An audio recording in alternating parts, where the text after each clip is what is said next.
Friends, इस video के माध्यम से हम 4 स्टॉक को साथ में डिस्कस करने वाले हैं। हम बात करेंगे टाटा मोटर्स की और साथ में हम डिस्कस करेंगे मदरसन सुमिको, एक कंपनी को और डिस्कस करने वाले जो बहुत ही शानदार आपको बोनस देने जा रही है, यानी एक शेयर के ऊपर एक शेयर बोनस देगी और बहुत ही शानदार इन्होंने Q4 का रिजल्ट पेश किया है। जबरदस्त आंकड़े हैं और जिसके दम पे कहा जा सकता है कि निवेश का यही मौका बन रहा है और एक कंपनी जो शानदार डिविडेंड दे रही है और इनका बहुत ही शानदार ट्रैक रिकॉर्ड है, लगातार कंपनी डिविडेंड देती है। तो एक एक करके इन चारों स्टॉक को साथ में डिस्कस करेंगे। फ्रेंड्स, टाटा मोटर्स से एक बहुत बड़ी अपडेट निकल के आ रही है। आने वाले समय में टाटा मोटर्स में बहुत बड़ी तेजी बन सकती है और इसके पीछे बहुत सारी वजह है और जिस तरह से टाटा मोटर्स लगातार अपने कर्ज को कम करने की कोशिश कर रही है, उससे लगता है कि वाकई में टाटा मोटर्स आने वाले समय में आपको मालामाल कर सकती है। मदरसन सुमी से भी एक बड़ा सेल का टारगेट निकल कर आया है। किसने दिया है वो सेल का टारगेट, उसको भी डिस्कस करेंगे और क्या वाकई में मदरसन सुमी में हमें इस समय बेच के निकल जाना चाहिए या फिर अभी मौका है खरीदारी का, और इन सारी बातों को डिस्कस करेंगे इस वीडियो के माध्यम से। लेकिन फ्रेंड, उससे पहले अगर आप पहली बार हमारे चैनल पे आए तो चैनल को सब्सक्राइब कर दीजिए, एक बेल आइकॉन दबा दीजिए ताकि जब भी नया वीडियो बने पहला नोटिफिकेशन आपको मिले। वीडियो पसंद आए तो लाइक शेयर जरूर कीजिए। चलो फ्रेंड, वीडियो स्टार्ट करें। पहले टाटा मोटर्स की बात करेंगे तो स्टॉक फिलहाल 435 पर है, जहां पे 0.33% की मामूली सी तेजी है और बाजार में काफ़ी दबाव बना हुआ है और इसके पीछे वजह सबसे बड़ी है एफआई ने बाजार में कल बहुत ही भयंकर बिकवाली की है और इस वजह से बाजार को साथ नहीं मिल पा रहा है एफआई का। लेकिन हमारे घरेलू बड़े फंड हाउस फिलहाल खरीदारी कर रहे हैं, लेकिन उनकी खरीदारी बहुत कम पड़ रही है और इस वजह से यहाँ पे गिरावट का दबाव तो बना हुआ है, लेकिन फिर भी डिप में खरीदारी करनी चाहिए आपको टाटा मोटर्स में। इसकी परफॉर्मेंस अगर हम देखें तो 3 अप्रैल 2020 को, यानी 2 साल पहले, स्टॉक मात्र 65 के आसपास था। तो आप देख लो, बहुत ही शानदार इस स्टॉक ने रिटर्न दिया है। इसका ट्रैक रिकॉर्ड बहुत ही अच्छा है। पिछले 1 साल के प्रदर्शन को भी देखें तो 301 के आसपास इसकी प्राइस है। 19 अप्रैल 2021 थी और लगभग 540 तक ये स्टॉक जाके आ चुका है। तो आप देखोगे तो पिछले 1 साल के हिसाब से भी इसने शानदार करीब 50% का रिटर्न दिया लोगों को। बहुत ही शानदार इसने मालामाल कर दिया है। फ्रेंड्स, एक बहुत बड़ी अपडेट निकल के आ रही है। टाटा मोटर्स अपने ईवी कारोबार को और तेजी से आगे बढ़ाने के लिए उन्होंने एक बहुत बड़ा नया एक टारगेट सेट किया है। कंपनी आने वाले 2026 तक 2 लाख नए ईवी व्हीकल निर्माण करने वाली है और इसके लिए कंपनी 2000 करोड़ रुपये का इन्वेस्टमेंट करने जा रही है। फोर्स गुजरात का जो प्लांट है सानंज में, वहाँ पे, और यहाँ पे आप देखोगे तो एक मजबूत इनकी प्लांट शुरुआत होगी और ये बड़े कारोबार की तरफ आगे बढ़ रहे हैं। जिस तरह से ईवी में पूरे हिंदुस्तान में झंडे गाड़ रहे हैं टाटा मोटर्स, आने वाले समय में इनके सेल में और बढ़ोतरी होगी, क्योंकि वैसे भी आप देखोगे तो करीब 70% मार्केट शेयर पूरा ईवी व्हीकल का इनके पास ही है और इनका नेक्सॉन ईवी जो व्हीकल है वो तो पूरे इंडिया में सेल के मामले में नंबर 1 पे है। और इसी वजह से जिस तरह से इनकी डिमांड बढ़ रही है तो ये फोर्स का जो प्लांट है उसमें अब नए 2000 करोड़ रुपीज़ का निवेश करने जा रहे हैं और वहाँ पे 2 लाख जो नए व्हीकल का निर्माण करने वाले हैं। तो एक बहुत बड़ी खुशखबरी निकल के आ रही है और जो एम्प्लॉयज़ है फोर्स के, उनकी भी चिंता कम हो जाएगी क्योंकि अब उनको काम मिल जाएगा, उनको नौकरी से नहीं निकाला जाएगा। तो एक बड़ी पॉजिटिव खबर निकल के आ रही है। टाटा मोटर्स लगातार बहुत सारे एक्सपेरिमेंट करते रहते हैं। वो टाटा मोटर्स आप देखोगे तो इससे पहले उन्होंने स्क्रैप यार्ड की शुरुआत कर दी है, यानी स्क्रैप पॉलिसी का फ़ायदा उठाने के लिए सब जगह पे स्क्रैप यार्ड लगाने भी शुरू कर दिए। तो आने वाले समय में आपको बहुत ज़्यादा प्रॉफिट यहाँ पे दिखाई देगी। ये स्टॉक बहुत तेज़ी से बढ़ता हुआ दिखाई देगा। यहाँ पे हम शेयर होल्डिंग पैटर्न को डिस्कस करें तो प्रमोटर की होल्डिंग 46.41 थी जून में, सितंबर में अनचेंज रही, दिसंबर में 46.40 हुई। कुछ गिरवी शेयर इनके जिनकी संख्या है 1.82%, बहुत ही कम है। बात अगर एफआई की करें तो 14.28% की होल्डिंग जून में थी, सितंबर में 13.35 हुई, फिलहाल 14.57% की होल्डिंग है। तो एफआई ने टाटा मोटर्स में अपनी अच्छी खासी होल्डिंग को बढ़ाया है। बात अगर डीआई की करें तो 11.48% की होल्डिंग जून में थी, 13.3 जो हुई सितंबर में, फिलहाल 13.64% की होल्डिंग है। तो डीआई ने भी शानदार होल्डिंग बढ़ाया है। बात करें म्यूचुअल फंड की तो 5.78% की होल्डिंग जून में थी, सितंबर में 6.50 हुई, फिलहाल 6.52% की होल्डिंग है। तो आप देखोगे यहाँ पे म्यूचुअल फंड, एफआई और डीआई सब ने अपनी होल्डिंग को बढ़ा दिया है, जो एक बहुत बड़ा पॉजिटिव ट्रिगर हो सकता है इसके लिए। और अदर्स की बात करें तो 27.83% की होल्डिंग जून में थी, 26.94 हुई सितंबर में, फिलहाल 25.39% की होल्डिंग है। तो यहाँ पे जनरल पब्लिक की होल्डिंग घटी है, लेकिन बाकी सब ने अपनी होल्डिंग को बढ़ाया और इसीलिए कहता हूँ कि ये स्टॉक बड़ा मल्टीबैगर है। इसमें आप निवेश करें आने वाले साल में, यानी मुझे लगता है कि 1 ईयर में ही ये 1000 को टच करने की संभावना रखता है। अब रिटर्न को देखें तो पिछले 5 साल के हिसाब से इसने 1.46% का निगेटिव रिटर्न दिया, लेकिन 3 ईयर के हिसाब से 84% का पॉजिटिव रिटर्न है, 1 ईयर के हिसाब से 44% का पॉजिटिव रिटर्न है, 3 मंथ के हिसाब से 16% का निगेटिव रिटर्न है, 1 मंथ के हिसाब से 0.65% का पॉजिटिव रिटर्न और 1 डे के हिसाब से सेम वही 0.65% का पॉजिटिव रिटर्न। तो काफ़ी अच्छा इसने रिटर्न दिया है।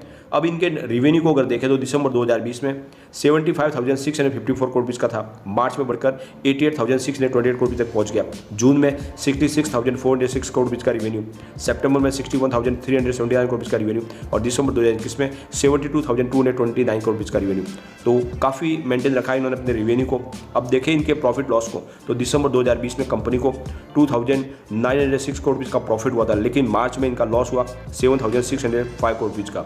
जून में लॉस घटकर 4,451 करोड़ रुपीज़ रह गया, सितंबर में लॉस में और कमी आई 4,442 करोड़ रुपीज़ रह गया और दिसंबर 2021 आते थे तो कंपनी को 1,516 करोड़ रुपीज़ का ही लॉस रहा। और मुझे लगता है इस बार कंपनी प्रॉफिट में आ सकती है क्योंकि काफ़ी अच्छा इन्होंने सेल किया।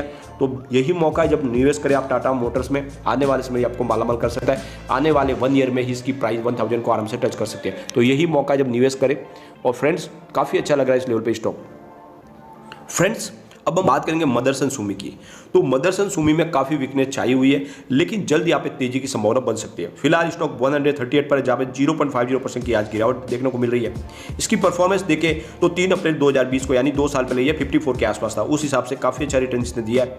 अब इनके रेवेन्यू को अगर देखें तो दिसंबर 2020 में 17,092 करोड़ रुपीज़ का था, मार्च में 16,972 करोड़ रुपीज़ का रेवेन्यू, जून में 16,157 करोड़ रुपीज़ का रेवेन्यू और सितंबर में 14,076 करोड़ रुपीज़ का रेवेन्यू, दिसंबर 2021 में 16,118 करोड़ रुपीज़ का रेवेन्यू कंपनी को मिला।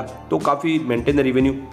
अब इनके प्रॉफिट को अगर देखें तो दिसंबर 2020 में 798 करोड़ रुपीज़ का प्रॉफिट हुआ था, मार्च में घटकर 714 करोड़ रुपीज़ रह गया, जून में 290 करोड़ रुपीज़ का प्रॉफिट, सितंबर 2021 में 217 करोड़ रुपीज़ का प्रॉफिट, लेकिन दिसंबर 2021 में फिर से बढ़ोतरी हुई 245 करोड़ रुपीज़ का प्रॉफिट। तो कंपनी का प्रॉफिट से धीरे धीरे कम हुआ लेकिन फिर से बढ़ना शुरू हुआ। इस बार Q4 में कंपनी शानदार प्रॉफिट दिखा सकती है। काफ़ी अच्छी कारोबारी गतिविधियाँ शुरू हो चुकी थी, लॉकडाउन हट चुके थे, इसका इफेक्ट देखने को मिलेगा Q4 में। तो यही मौका जब खरीदारी करें। इसकी प्रॉफिट में जो कमी आई उसकी वजह से इसकी प्राइस में भी काफ़ी गिरावट हुई थी, अब स्टॉक फिर से दौड़ने को शुरू हो चुका है। अगर हम इसके शेयर होल्डिंग पैटर्न को डिस्कस करें तो प्रमोटर की होल्डिंग 61.73% थी जून में, सितंबर में अनचेंज है, फिलहाल दिसंबर में भी अनचेंज है। गिरवी शेयरों की बात करें तो 3.69% की होल्डिंग जून में थी, सितंबर में फिलहाल 4.38% की होल्डिंग गिरवी है और फिलहाल अनचेंज है। तो आप देखोगे कुछ शेयर इनके गिरवी जरूर है। बात अगर एफआई की करें तो 16.86% की होल्डिंग जून में थी, 16.40 हुई सितंबर में, फिलहाल 16.43% की होल्डिंग है। तो एफआई ने होल्डिंग फिर से बढ़ा दिया दिसंबर में।